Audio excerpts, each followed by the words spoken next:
Hello à toutes et à tous pour ce point de marché du 30 janvier 2022, donc intitulé Porte de Saloon, hein, parce que les marchés ont piégé un grand nombre d'investisseurs, hein, d'abord en chutant brutalement, puis en remontant au moment où tout le monde s'attendait à ce que ça baisse. Hop, on a eu de très forts rebonds cette semaine.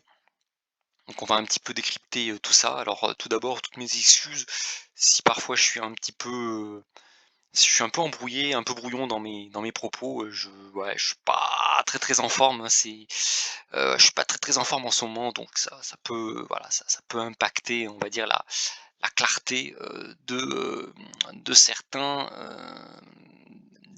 de mes propos. Voilà, bah, écoutez, on commence. Alors d'abord les disclaimers, donc hem, voilà, je ne saurais vous recommander que d'être très prudent en cette période voilà, de remonter des volatilités, hein. Je ne suis pas là pour vous dire quoi acheter, quoi vendre. J'ai pas cette prétention de donner comme ça à tout le monde, des conseils, c'est toujours facile de donner des conseils comme ça, qui n'engagent en rien à tout le monde. Voilà, je ne saurais que vous conseiller de vous former, par vous-même, de suivre des formations, de lire des livres, de prendre des risques aussi d'investir, de faire des erreurs. Moi, j'en ai fait pas mal et j'en ferai sans doute encore pas mal aussi. Et puis si vraiment, bah, voilà, vous n'avez pas, nécessairement du temps à consacrer, à regarder sans arrêt les marchés, rapprochez-vous d'un conseiller en investissement et en gestion de patrimoine qui pourra faire le travail à votre place. Alors, en résumé, on commence par un résumé de l'actualité. Alors, sur le plan géopolitique, on a les tensions, toujours entre la Russie et les États-Unis. Pas de gros changements par rapport à la semaine dernière. Moi, mon analyse, elle est la même, hein, on n'ira pas plus loin, il n'y aura pas de troisième guerre mondiale. Pour moi, on a juste, pour moi, on a des dirigeants américains et russes qui cherchent à s'imposer sur la scène intérieure de leur pays. On a un Joe Biden qui est quand même très affaibli, qui est parfois discrédité par une grosse partie de la classe politique américaine, considéré comme faible, notamment par rapport à Donald Trump, qui cherche un peu à montrer ses muscles. Et on a de l'autre un Vladimir Poutine qui voit quand même sa popularité, s'essouffler et qui cherche justement, via disons un billet un petit peu nationaliste à rassembler, la population autour de lui. Donc pour moi, voilà, on a plus finalement des dirigeants qui cherchent un petit peu à s finalement à se rassurer auprès de leurs propres opinions publiques que qu'un vrai risque de guerre, entre les 2, entre les États-Unis et la Russie. Alors, sur l'actualité économique, on a encore des indicateurs de croissance vigoureux. La croissance française apparaît, par exemple, attendue à 7. Alors évidemment, peut-être que 7 c'est un peu exagéré, hein, ça ce sont les projections de Bruno Le Maire, hein, de notre ministre de l'économie. Sans doute qu'il en fait peut-être un petit peu trop. Mais bon, force est de constater, que, moi quand je me promène, quand je vois un petit peu, ce qui se passe autour de moi, en France, je vois qu'il y a quand même, on a quand même de la croissance. On sent que les gens ont envie de consommer, ils ont envie de dépenser. Il y a beaucoup de monde dans les magasins, il y a voilà, il y a pas mal on sent que les gens ont envie de tourner la page du Covid. Il y a eu beaucoup de cash qui a été quand même, économisé, hein. Les ménages ont épargné beaucoup et du coup, on a quand même un rebond de la consommation et on le voit, via un indicateur retardé qui est le taux de chômage. On voit que on a un marché de l'emploi qui tend à être de plus en plus à être très dynamique, en France, hein. Moi-même je m'étais pas mal moqué un petit peu du président Emmanuel Macron quand il disait qu'il y a qu'à traverser la rue pour, trouver un emploi.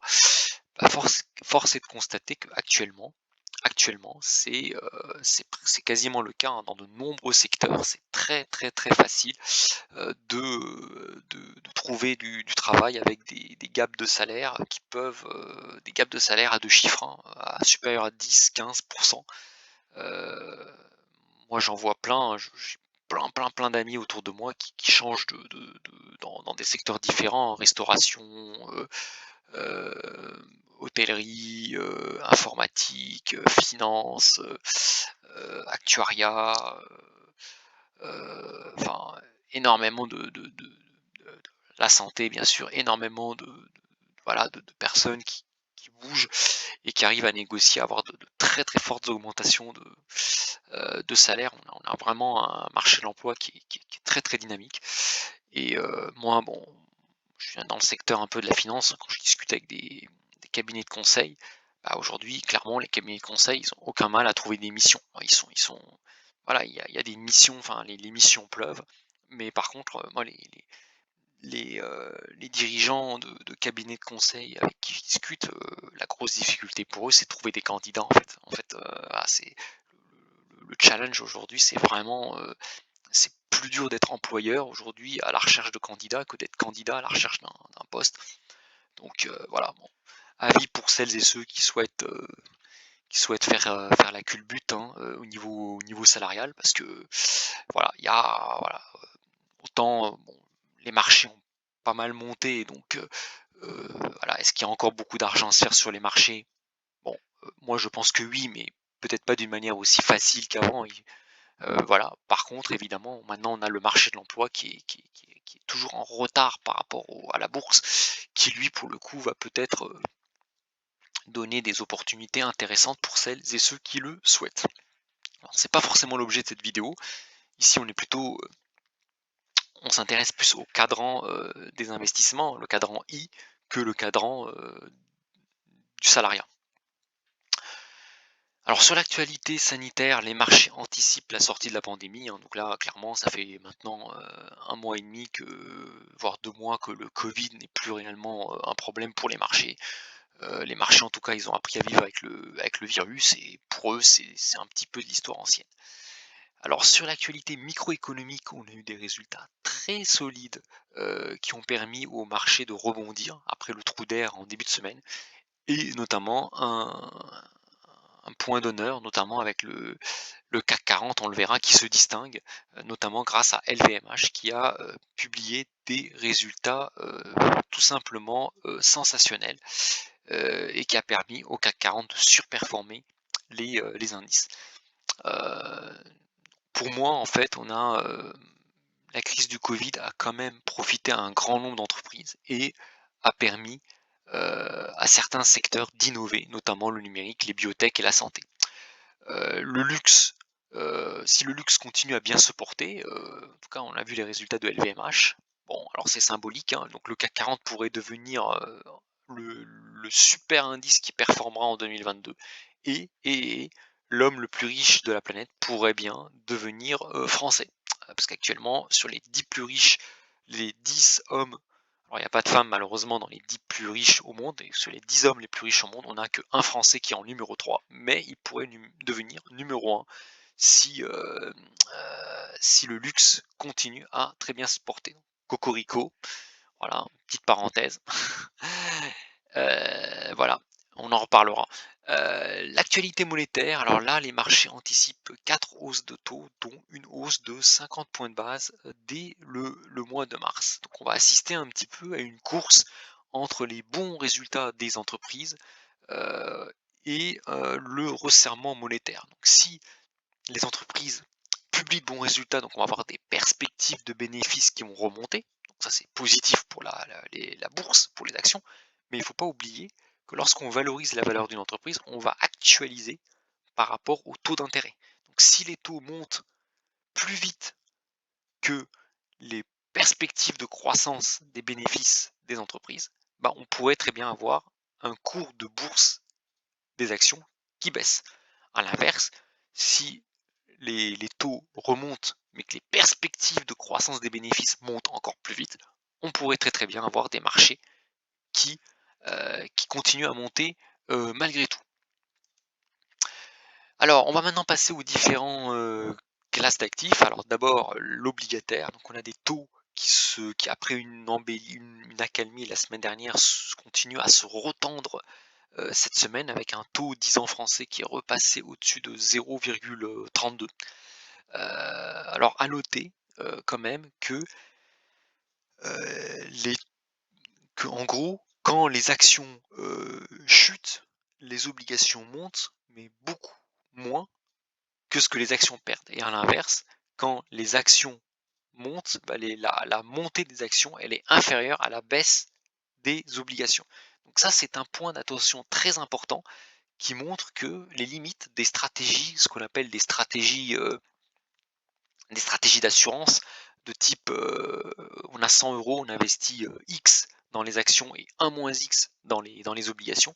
Bah, ce type de stratégie passive, obligation, action, trouve ses limites, hein. Aujourd'hui, pour chercher de la performance, il faut investir un petit peu dans l'obligataire et encore, hein, dans l'obligataire international, dans l'obligataire d'entreprise, parfois dans les convertibles, mais également dans les actions, bien évidemment, mais aussi cibler des zones géographiques, cibler une allocation sectorielle et aussi chercher des, des, de l'alpha, comme on dit, enfin, des leviers de surperformance, notamment sur les matières premières, les métaux précieux et des produits structurés sur action. Donc il faut construire des stratégies beaucoup plus dynamiques que simplement acheter 50 d'obligations, 50 d'actions et laisser tourner. Ça, ce type de stratégie marchait très bien quand je suis sorti de l'école il y a 20 ans.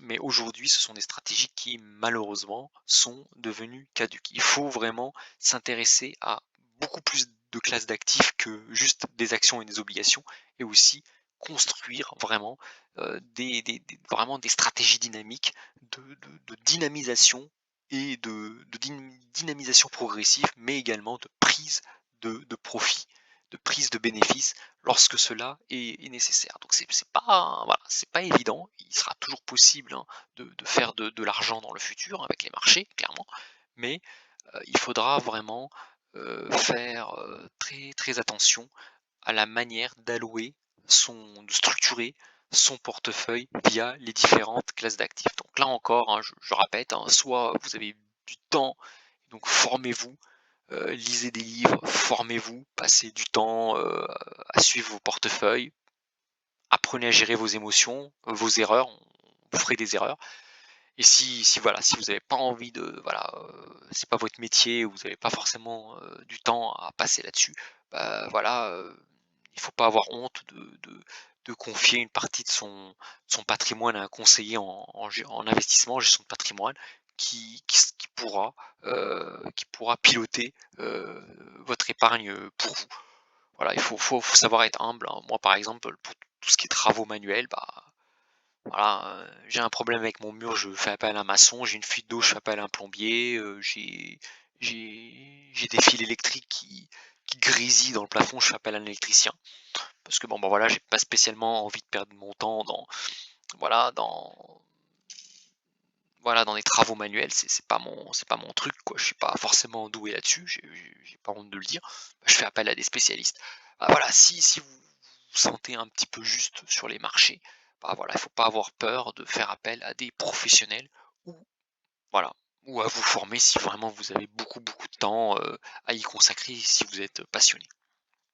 Alors, on passe maintenant aux actions. Le CAC 40, on a eu un très, très beau, pullback, hein, du CAC 40, qui, après avoir décroché en dessous de 6 800, voire 6 700 points en début de semaine, a rebondi au-dessus des 6 900 points et est même venu terminer la semaine, hein, après clôture, à plus de 7 000 points. Donc le CAC 40 revient à moins de 5 de ses records historiques, et on voit quand même que en pas journalier, alors en pas horaire, on a une petite tendance baissière, hein, clairement. Par contre, en pas journalier, on reste clairement dans une configuration haussière de moyen long terme. Alors bien évidemment, cela est en grande, grande partie dû à LVMH, un grand, grand bravo à LVMH qui tire le CAC 40 vers le haut. et à son emblématique, patron, Bernard Arnault qui, qu'on l'aime ou qu'on l'aime pas, voilà, il pilote, son entreprise, hein, enfin un capitaine d'industrie, hein, il pilote cette multinationale, bah, voilà, avec brio, il faut vraiment le reconnaître, hein. C'est quelqu'un, c'est un grand stratège, voilà, quelqu'un de brillant qui a voilà, qui alors même si voilà, il y a des choses où bon, je trouve que voilà, il y a parfois des petits conflits d'intérêts qui peuvent apparaître, hein, entre le politique et le pouvoir politique et le pouvoir, financier, hein, ça j'en ai déjà parlé, mais il faut reconnaître qu'on a quand même un capitaine d'industrie, un patron qui mène très, très, très bien sa barque. Donc LVMH a annoncé des résultats, qui sont, très, très, très bons résultats.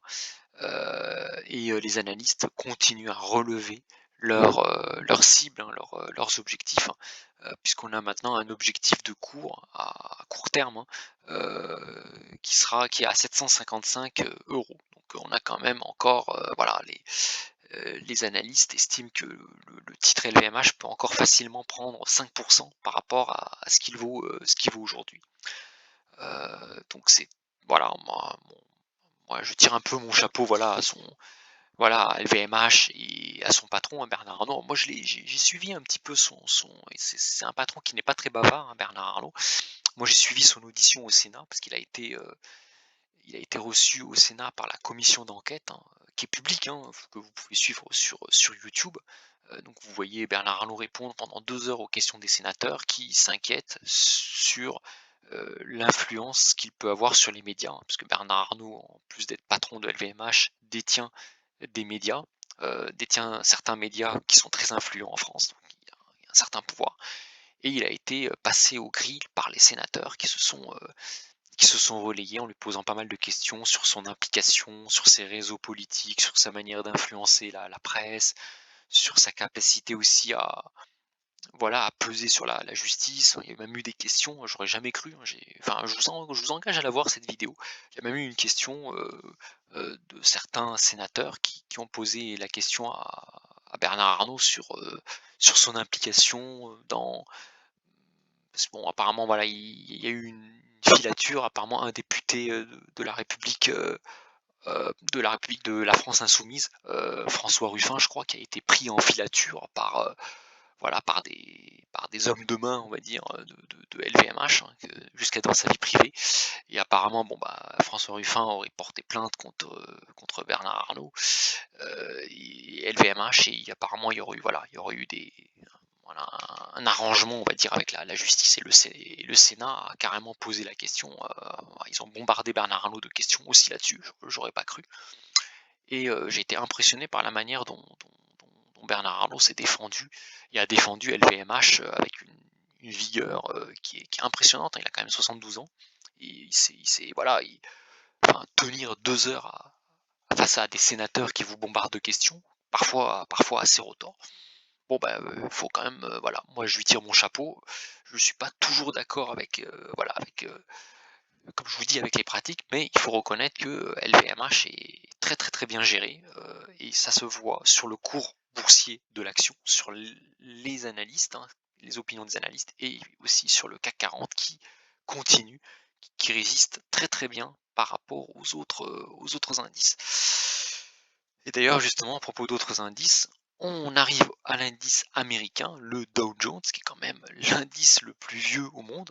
Et on voit que quand même la tendance sur le Dow Jones, elle est quand même plus fragile que sur le CAC 40, hein. Regardez, hein, le Dow Jones n'arrive pas du tout, du tout, du tout à s'extraire, hein, de la zone des 35 000 points, en pas horaire. Et en pas journalier, la tendance, elle est même beaucoup plus inquiétante que le CAC 40, hein. Regardez, on a ce qu'on appelle une tendance en mégaphone, c'est-à-dire depuis le milieu de l'année 2021, en fait, le Dow Jones ne fait plus rien. C'est-à-dire que certes, il y a des points de plus en plus hauts, effectivement, puisqu'on a quand même battu un record, historique à la fin de l'année 2021, mais on a également des points bas de plus en plus bas. Donc un regain de la volatilité, et ça, c'est pas forcément bon. En général, c'est une figure chartiste qui est pas forcément positive, pour un indice, boursier. Voilà. Donc la configuration du Dow Jones, elle est plus fragile que celle du CAC 40. Et moi je dirais que c'est plutôt le CAC 40 qui résiste très très bien aux secousses actuelles du marché, en grande partie grâce au secteur du luxe, un peu grâce aux banques, mais aussi grâce au secteur du luxe et à ces capitaines d'industrie comme Bernard Arnault. Alors sur les actions chinoises, là, voilà, sur les actions chinoises, c'est un peu compliqué aussi en ce moment. On voit en pas horaire la bourse chinoise qui a aussi décroché, hein, qui n'a pas pu tenir les 15 000 points, qui a décroché vers les 14 500 points en pas horaire. Et là, on voit en pas journalier, on est en train de tester un très très gros support, un support qui date depuis quand même de quelques années. Et voilà, on est en train de tester plusieurs fois hein, le support des 14 500 points. Donc ça va être très très intéressant voilà, de voir comment l'indice chinois va se comporter. En tout cas, il va falloir absolument rebondir sur ce support des 14 700 points, sous peine d'avoir une correction beaucoup plus forte. Alors, sinon, on passe maintenant à l'or. Et là, sur l'or, très, très grosse déception, hein. Moi, j'ai été très, très déçu par le comportement de l'or, hein. Je rappelle, hein, en fin de semaine dernière, on s'est dit: «Ça y est, l'or va enfin, s'extraire de la zone des 1 800-1 850 $ l'once». Eh ben non, dès le début de la semaine, l'or a connu un nouvel accès de faiblesse et on est revenu casser d'abord la zone des 1 830 $ l'once, puis les 1 800 $ l'once. Et là, on voit hein, en pas journalier, on n'arrive pas du tout à s'extraire hein, de cette ligne, hein, de ce canal, de cette, de cette tendance oblique baissière rouge. Là, et l'or, il a encore déçu, il a encore bah voilà, c'était un bull trap, hein. Donc voilà, donc l'or pour le moment ne fait quasiment rien. Et ça, bon bah voilà, ça c'est lié aussi en grande partie avec les perspectives de remontée de taux de la réserve fédérale. Pour l'argent, c'est à peu près la même histoire. On a l'argent qui a lourdement chuté à partir en dessous des 24,5 $ l'once pour aller de nouveau tester hein, les 22 $ l'once.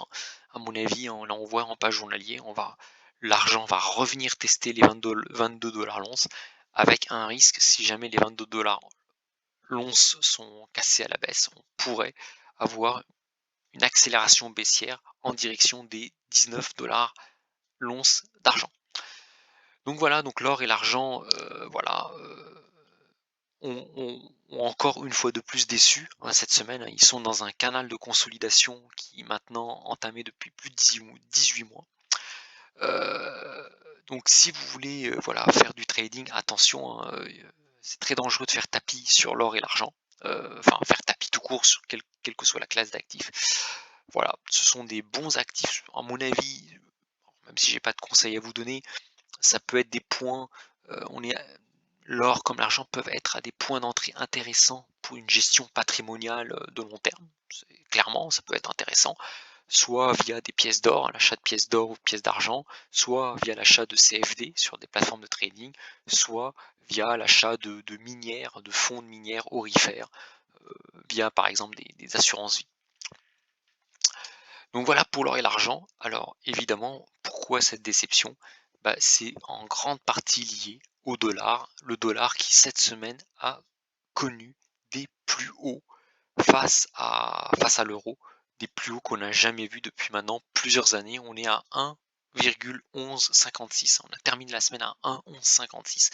Donc le dollar a rarement été aussi fort depuis un bon bout de temps. Et ça peut avoir des conséquences très très très importantes pour nous autres Européens. Alors pour moi, il va y avoir deux types de personnes en fait. On a ceux qui consomment. Par exemple, vous allez faire votre plein, le pétrole, il est libellé en dollars.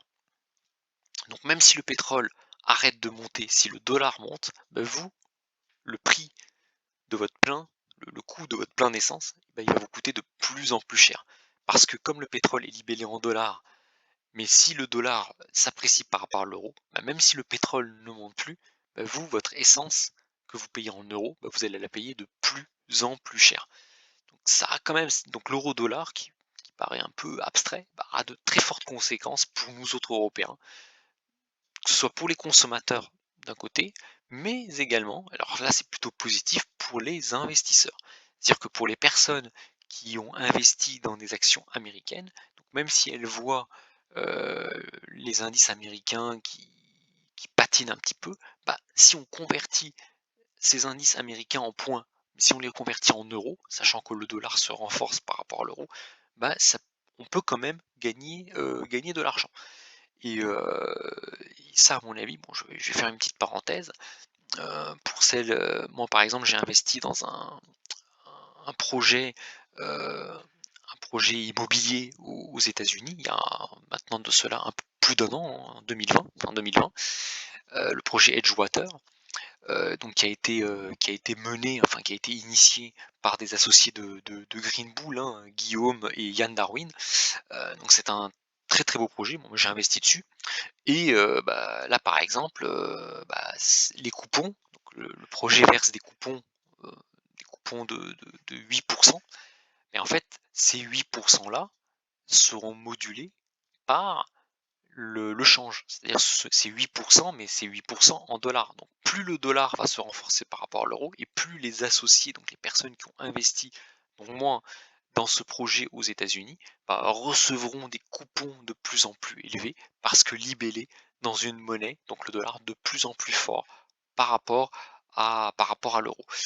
Et voilà, donc quand on fait un investissement, il faut jamais oublier aussi de regarder le change, euh, l'évolution du change. Et donc du coup, bah, ça, voilà, un projet qui peut graphiquement sembler être perdant, sembler mauvais, bah, peut très très bien être un très bon investissement si on prend en compte le change. Et c'est vrai que bah, là par exemple, un projet immobilier aux États-Unis, bah, celles et ceux qui ont investi dans un projet immobilier aux États-Unis il y a un an et demi, bah, ils sont gagnants sur tous les tableaux. Ils sont gagnants sur l'immobilier qui a, qui a quand même bien monté aux États-Unis en un an, et puis ils seront gagnants également sur les dividendes qu'ils percevront en dollars parce qu'ils seront convertis avec de plus en plus d'euros vu que le dollar se renforce par rapport à l'euro. Donc voilà, c'est une petite parenthèse en matière d'investissement. Alors, je termine par les cryptos. Et là, on a eu un très beau rebond sur le seuil des 30 000 dollars, hein, pour le Bitcoin. On a eu un très bon rebond sur 30 000 dollars à 20%, c'est énorme. Par contre, les choses sérieuses pour moi commencent, hein. Regardez le rebond sur le Bitcoin, si on se place en page journalier, c'est peanuts, hein, 20%, et c'est la petite remontée là. Et là, on va avoir quasiment 4 résistances à franchir. On a d'abord le seuil symbolique des 40 000 dollars, hein. On a ensuite la moyenne mobile à 20 jours, la moyenne mobile à 50 jours, hein, qui est baissière. On a deux moyennes mobiles qui baissent, et on a enfin la moyenne mobile à 100 jours, qui est aussi qui est située au niveau du seuil symbolique des 50 000 dollars. Donc pour moi, même si on a eu un très beau rebond du Bitcoin, pour moi la tendance baissière de moyen terme sur le Bitcoin, elle est encore intacte. Tant qu'on n'a pas cassé la zone des 40 000 dollars et les 45 000 dollars, pour le moment, le Bitcoin reste encore sous pression, en dessous de toutes ces résistances à franchir. Donc voilà un petit peu pour ce passage sur les différentes classes d'actifs. Alors en conclusion, deux groupes d'actifs semblent évoluer de manière corrélée. On a d'un côté les actions et les crypto-monnaies qui évoluent à peu près dans le même sens, avec une volatilité accrue pour les crypto-monnaies. Et on a un deuxième groupe de classes d'actifs, hein, qui sont les métaux précieux et les obligations, qui évoluent un petit peu aussi de la même manière et de manière un peu anticorrélée aux actions. Donc ces corrélations un peu négatives sont très intéressantes pour construire des stratégies patrimoniales via la méthode du dollar cost averaging. Pour les traders, il est aussi possible de jouer là-dessus pour faire du cross trading par exemple. Et puis enfin pour finir, à mon sens, la volatilité devrait continuer de jouer les troubles faits, hein. Les niveaux des actions peuvent donner de belles opportunités de construire, hein, des stratégies de couverture à horizon 3 à 6 mois, notamment via des puts, des options de vente sur action, hein, des puts qui peuvent être intéressants à jouer en ce moment. Et d'ailleurs, je termine par une petite parenthèse personnelle. Bon, je vous avais dit que j'ai changé de broker. Donc là, ça y est, j'ai fait mes premiers pas avec de l'argent réel avec mon nouveau broker. Donc voilà, là j'ai mis 25 000 euros. Donc j'ai fait des premiers allers-retours, hein, des premiers trades. Donc je suis passé de 25 000 à 25 200, puis 25 004 euros. J'ai gagné 4 euros, bon c'est très symbolique. Et j'ai quand même des positions latentes, hein, donc j'ai des pertes cette fois-ci latentes. Donc, vous voyez, je fais quelques petites maladresses, je suis en train de tester, hein, la plateforme avec mes sous, on va dire. Donc forcément, je me tâte, je passe des ordres, j'essaie un petit peu de jauger quelque part. Et évidemment, bah, j'ai fait, voilà, j'ai pas fait que des bons trades. Alors pour le moment, c'est pas forcément grave parce que de toute façon les positions ne sont pas clôturées, hein, c'est du latent. Et puis les pertes, bon, 73 euros de moins-value latente sur 25 000 euros de placé, ça reste quand même bon. C'est gentil, quoi. C'est pas, y a rien de très très méchant là-dedans. Mais voilà, je suis en train voilà, de m'exercer, de prendre la main sur cette plateforme de trading qui est pas mal et qui surtout offre la possibilité de traiter déjà un très très grand nombre d'actifs. Vraiment, on peut quasiment tout faire, mais aussi de traiter des actifs optionnels, notamment de construire des stratégies de type KI-KO avec des barrières, hein, une barrière activante, barrière désactivante, mais également des stratégies de type put ou put spread sur des portefeuilles actions. Et ça m'intéresse énormément parce que les marchés là, en ce moment, ça va devenir compliqué. Et c'est très très important voilà, de sortir un petit peu des sentiers battus et de construire vraiment des stratégies optionnelles, soit via des put spread, soit via des produits structurés qui permettent justement de profiter, d'essayer de profiter de la hausse des actions sans se manger les chutes de marché, donc en limitant la volatilité. Donc là encore, attention, hein, les options, les produits dérivés sont des actifs très compliqués. Moi, je vous déconseille sincèrement de vous lancer comme ça, les yeux fermés. C'est des actifs où l'on peut tout perdre. Donc il faut vraiment passer du temps, se former, travailler avec des petits montants, heu, passer des heures et des heures, voilà, à lire, à se former, voilà. Il y a par exemple là encore, j'avais cité Greenbull et Guillaume et Yann sur un projet aux États-Unis. Bon là il y a Tammy Cabage qui fait un bootcamp sur les options. Ça peut être intéressant pour celles et ceux qui veulent vraiment voilà, qui veulent traiter sur les marchés par eux-mêmes, de se former. Il faut se former, il n'y a pas le choix. Se former et ne pas avoir peur de commencer à jouer avec des petits montants et faire des erreurs. Parce que malheureusement, un bon investisseur fait des erreurs.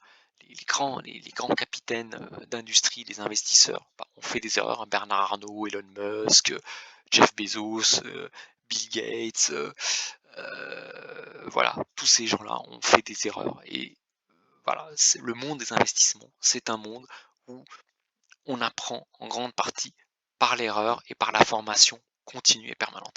Et enfin, si vous n'avez pas du temps, enfin, si vous n'avez pas énormément de temps à consacrer à ça, n'hésitez pas, voilà, il n'y a pas de honte, hein, je vous dis, hein, vous rapprocher d'un conseiller en gestion de patrimoine voilà, qui connaît un petit peu tout ça et qui pourra vous aiguiller, vous dans vos stratégies, d'investissement. Voilà, bah, écoutez, c'est un petit peu c'est tout ce que j'avais à dire pour cette vidéo et encore excusez-moi, hein, si le ton de ma voix n'est pas voilà, n'est pas forcément, voilà, si j'ai pu faire quelques hésitations et tout, voilà. C'est pas la grande forme en ce moment, voilà, ça voilà, il y a des hauts et des bas. Bon, voilà, là, c'est un petit point bas, mais bon, voilà, c'est la vie, hein, c'est comme les bourses, hein, ça monte et ça descend. Voilà, bah, écoutez, je vous souhaite, bah, voilà, une bonne semaine, hein. Prenez soin de vous, de vos proches, surtout en cette période de covid, hein, voilà et puis j'espère vous retrouver dans une semaine pour un nouveau point de marché. Voilà, bah, écoutez, bonne semaine à vous et à très bientôt. Au revoir.